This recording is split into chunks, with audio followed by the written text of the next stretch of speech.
da braquistocrona. Essa curva daqui, ela é definida pela seguinte propriedade.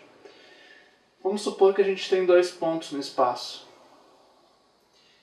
A braquistocrona é a curva que liga esses dois pontos aqui com uma propriedade muito interessante, que é, se a gente larga uma partícula aqui e ela segue exatamente esse trajeto dessa curva daqui, da braquistocrona, ele vai ser o trajeto de menor tempo, ou seja, não é a menor distância entre os dois pontos, é o menor tempo, que não precisa necessariamente ser a menor distância, certo? Que é o que a gente vai ver aqui, como é que a gente vai fazer.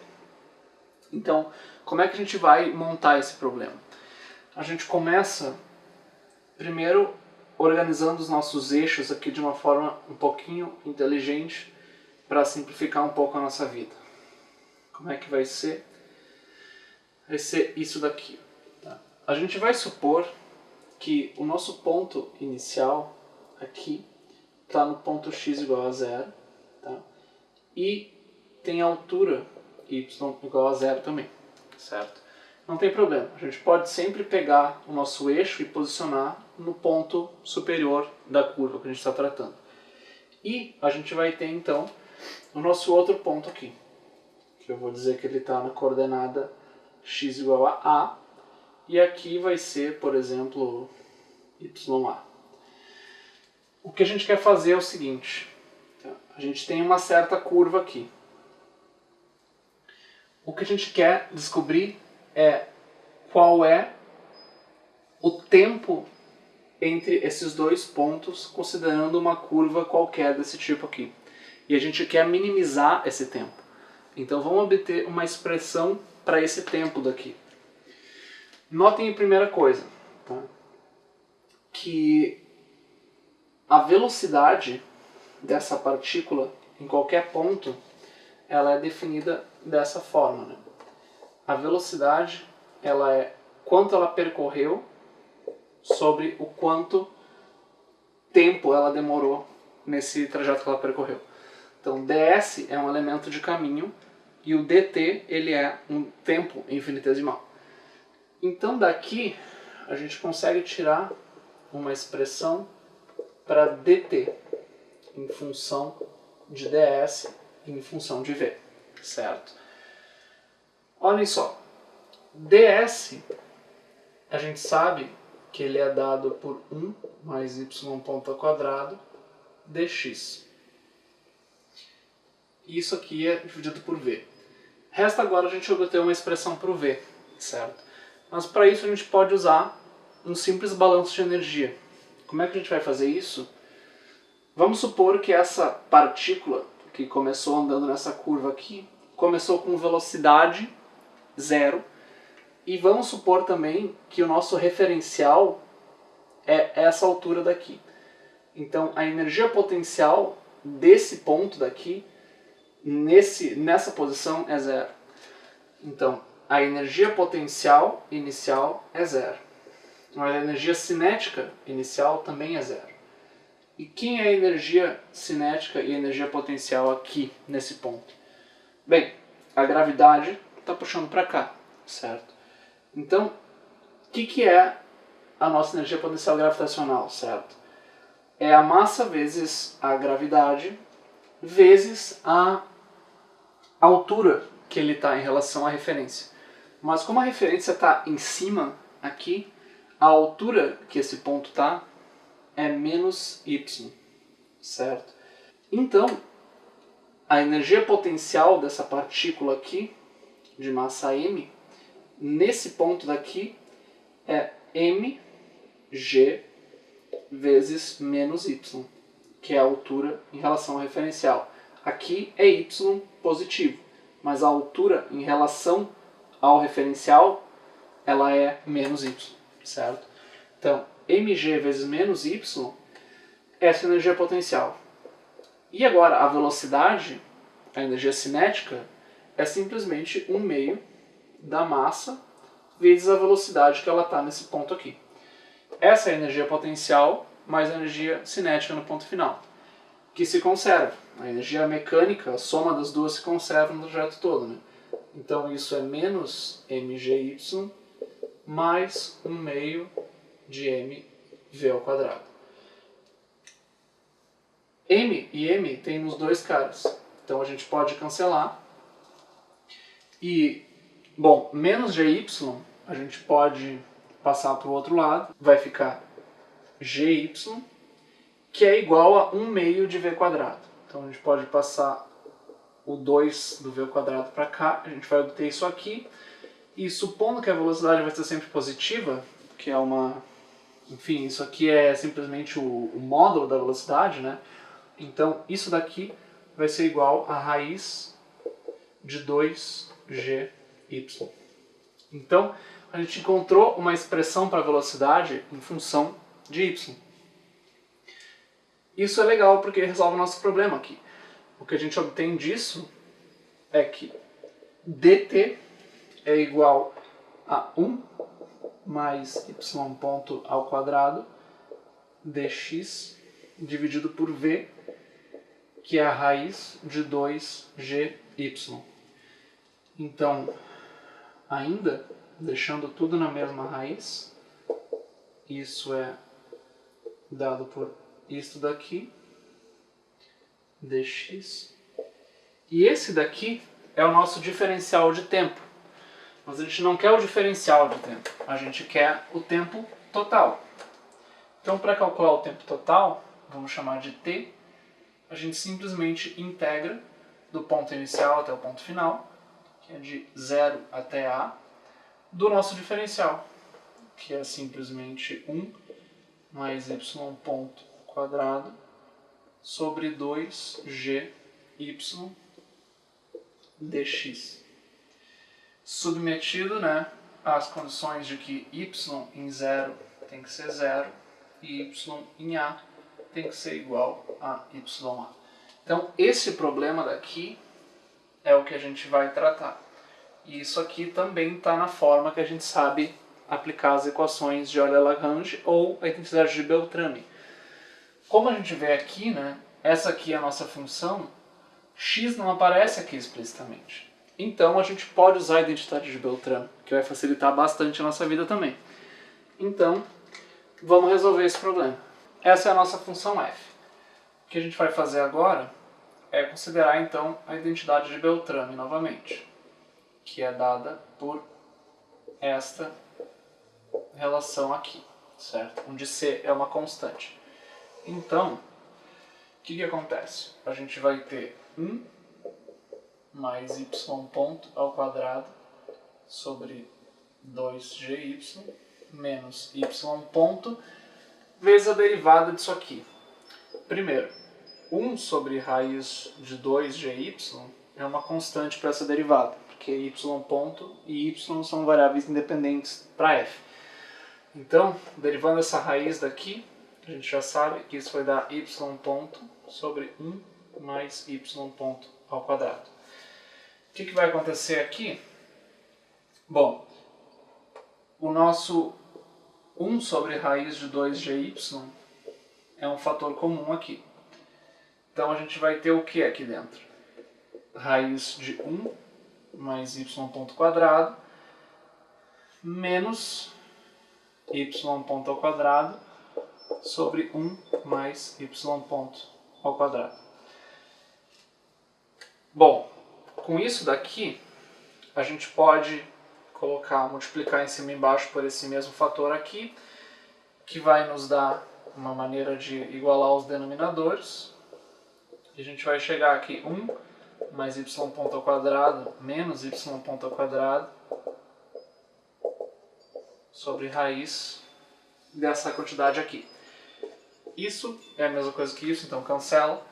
A gente vai chegar então que 1 sobre raiz de 2gy 1 mais y ponto ao quadrado é igual a uma constante. Então, isso que a gente chegou. O que acontece agora? Isso daqui, por definição, é positivo. Então, isso daqui tem que ser positivo. que vai acontecer aqui? A gente conclui, então, que essa quantidade daqui vai ter que ser igual ao quê? Se a gente tomar o quadrado dos dois lados, a gente vai chegar aqui 1 sobre 2g y, vou passar o c quadrado dividindo, é igual a 1 mais y ponto ao quadrado. Só levei ao quadrado e passei dividindo ali e multiplicando do outro lado. Então a gente vai ter isso daqui. Mais ainda, a gente vai ter que y ponto ao quadrado é igual a 1 sobre 2gy c ao quadrado menos 1. Nesse nosso caso aqui, a gente pode tirar a raiz, só que teria que cuidar o sinal da derivada, se o y ponto é positivo ou negativo, certo? Mas no nosso caso, tá, é razoável supor que a derivada é sempre negativa, porque a nossa curva ela tem cara de que vai simplesmente ficar decrescendo, certo? Então, derivada negativa, né, se a gente considerasse uma função com o eixo y para cima, só que como o nosso eixo y foi definido para baixo, isso vai ser na verdade uma derivada positiva, certo? Então, o que acontece é que, supondo que o y ponto é positivo, a gente vai chegar que o y ponto é igual a raiz. Eu posso colocar tudo no mesmo denominador ali, vai ficar 1 menos 2gy c ao quadrado sobre 2gy c ao quadrado. A gente vai chegar nisso aqui. Isso é uma equação diferencial separável, que a gente vai acabar então, vai ser aqui a integral de 2gy c ao quadrado sobre 1 menos 2gy c ao quadrado, tudo isso raiz quadrada dy, é igual à integral de dx, que eu vou chamar de x mais d, nesse caso daqui, certo? Então, nos resta avaliar essa integral daqui. A gente pode simplificar um pouco isso definindo uma substituição aqui, eu vou chamar de u, que é igual a 2g c ao quadrado y. Isso vai nos dar que du é igual a 2g c ao quadrado dy. Isso vai simplificar um pouco a nossa vida. Com essa substituição aqui, essa integral se torna a integral de u sobre 1 menos u em raiz quadrada, com aquela constante dividindo aqui, du, que é igual a x mais d, certo? É isso que a gente tem. E agora, tem uma substituição aqui que nos ajuda, que é definir u como seno ao quadrado de t sobre 2. E, para ser um pouco técnico aqui, não dá problema, eu vou tomar esse t entre 0 e π. Por quê?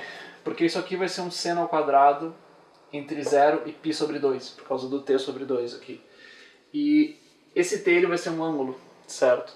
Então, conforme a gente definiu aquela função antes, com aqueles eixos ali, nunca vai ocorrer do y ter que subir mais do que 90 graus em relação a aquele ponto da origem ali.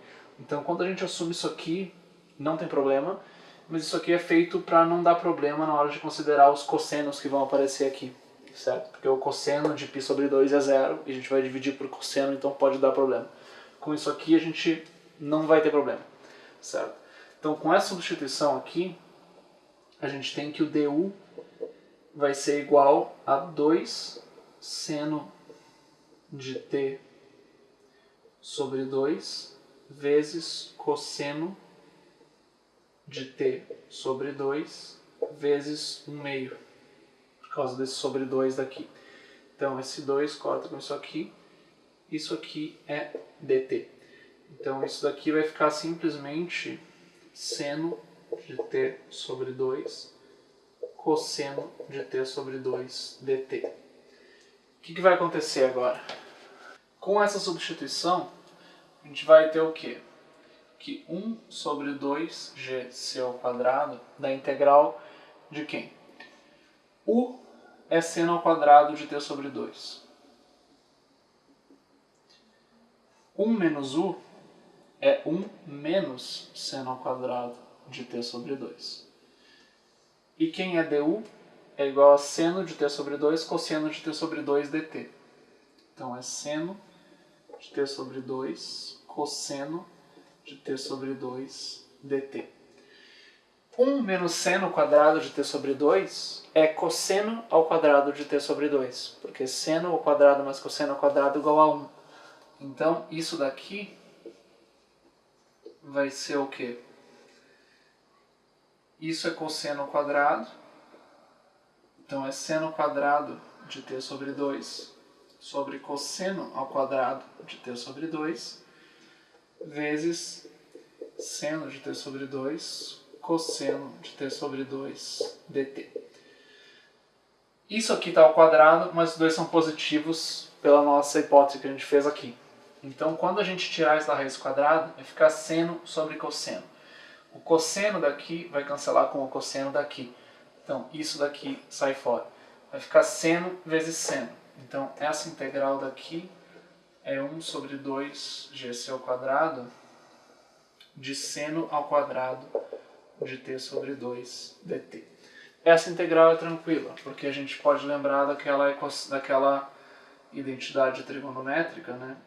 Que o seno ao quadrado de um certo argumento é 1/2 de 1 menos o cosseno de 2 vezes o argumento. Então é o cosseno de t. A gente tem essa identidade daqui. Então com isso a gente consegue calcular aquela integral ali. Vai ficar 1 sobre 2c ao quadrado vezes 1/2 dessa identidade aqui, integral de 1 menos cosseno de t dt. Isso daqui vai ficar 1 sobre 4c ao quadrado g. Isso aqui vai dar t, integral do cosseno é seno. Então vai ficar t menos seno t. T menos seno t. Não precisa de uma constante porque a gente já definiu essa constante no outro lado lá. Então a gente acabou nesse resultado daqui. O que vai acontecer agora? A gente tem isso daqui. Eu posso definir o d como sendo menos uma outra constante d'. Por que eu estou fazendo isso? Porque agora eu vou conseguir colocar o x nessa forma aqui, ó, que é um d', mais isso daqui, ó, é uma constante também.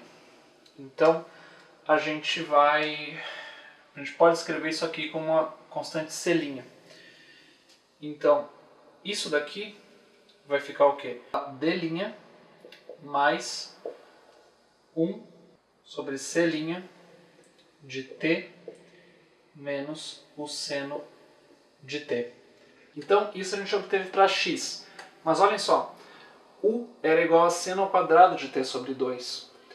Mas u também é igual a 2c ao quadrado g vezes y. Então o que acontece? A gente tem que 2gc ao quadrado y, que é igual a u, é igual a seno ao quadrado de t sobre 2. Mas, por a nossa identidade, que a gente chegou aqui, isso é 1/2 de 1 menos cosseno de t, certo? O que a gente chega aqui? Daqui, a gente conclui que y é igual a 1 sobre 4gc ao quadrado, 1 menos cosseno de t. Só que isso aqui era c', certo? A gente definiu isso assim. Então y, na verdade, é igual a 1 sobre c' de 1 menos cosseno t. Para tornar as coisas ainda um pouco mais bonitas aqui, eu vou chamar 1 sobre C' de C duas linhas, certo? Porque a gente vai chegar na seguinte conclusão, que o x agora vai ser igual a D' mais C duas linhas de t menos seno de t, e o y vai ser igual a C duas linhas 1 menos cosseno de t. Uma coisa que a gente pode fazer só, que vai nos ajudar um pouquinho, é a seguinte, é a gente notar que y em zero, para x igual a zero, né, x igual a zero, era igual a zero. Então o que eu quero dizer, né? X igual a zero aqui tem que valer, certo? E como a gente está parametrizando a nossa curva pelo ângulo t aqui, o ponto inicial da curva vai corresponder ao ponto t igual a zero. Então, nesse caso daqui, o x para o ponto t igual a zero tem que ser zero. O que vai acontecer? Isso quer dizer que o d' mais c duas linhas vezes zero menos seno de zero tem que ser igual a zero. Seno de zero é zero, menos zero vai dar tudo zero. Então isso aqui implica que o d' é igual a zero. Isso é só uma consequência da nossa escolha dos eixos, certo? Não tem problema supor o eixo ali. Então a nossa conclusão principal aqui é a seguinte, que x agora é igual a c duas linhas t menos seno de t, e o y é igual a c duas linhas 1 menos cosseno t. Essa constante c duas linhas, de novo, vai ter que ser obtida numericamente, porque a gente tem que achar o t correspondente naquela curva para dar exatamente o ponto YA para x igual a A, certo? Isso não é trivial de fazer aqui. Na verdade, a gente só consegue encontrar uma fórmula fechada de x em função de y, mas não o contrário, certo? Isso aqui, além disso, é interessante porque essas duas equações aqui especificam funções paramétricas, no caso, né? A gente está pegando x e y e parametrizando com o parâmetro t.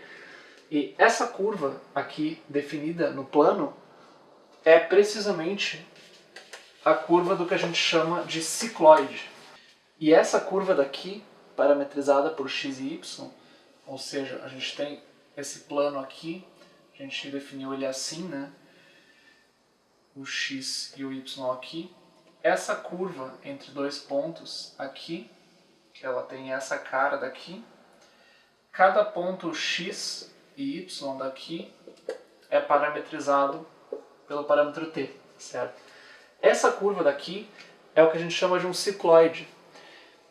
Por quê? Olha que interessante. Se a gente pegar um plano, tá, e considerar que tem aqui uma roda girando, que, por exemplo, o raio R, girando sem deslizar, ou seja, um movimento de rolamento nesse plano daqui. Se eu tomar um ponto aqui na extremidade dessa roda e ela for girando, esse ponto aqui vai desenhar uma curva no espaço. Essa curva, ela tem mais ou menos essa cara daqui. É como se ela fizesse algo desse tipo aqui, certo? Faz isso e ela seguiria também para trás, fazendo algo assim. Essa curva daqui, então, ela é equivalente a como se tivesse uma roda girando aqui, certo? Vamos supor que a roda estaria aqui, ó. É equivalente a gente pegar isso aqui, essa roda girando, e ela vai ir traçando um ponto aqui, traçando uma curva aqui. E essa curva vai ser precisamente essa seção aqui. A gente pode demonstrar isso em uma outra aula, certo? Mas o que é importante? A gente conseguiu uma equação para descrever a curva de menor tempo entre esses dois pontos aqui. Então, se eu largar uma bola que ela for deslizando, ela vai chegar no menor tempo possível no outro ponto ali. E notem ainda que essa curva aqui está longe de ser uma reta. Isso não é uma reta. Então, por mais que a reta tenha a menor distância entre os pontos, a gente tem 2 pontos aqui, ela tem a menor distância. Mas quando a gente acrescenta uma curvatura desse tipo, ela acelera mais. Então a gente está fazendo esse balanço de aceleração e distância. E essa curva daqui é a que dá o menor tempo entre essas duas, certo? Então essa aqui é a curva da braquistocrona. E para obter essa constante aqui, só numericamente, certo? Mas mesmo assim é bem interessante a gente notar isso. Então, com isso a gente finaliza o nosso exemplo da braquistocrona. E espero que vocês tenham gostado. Até a próxima e bons estudos!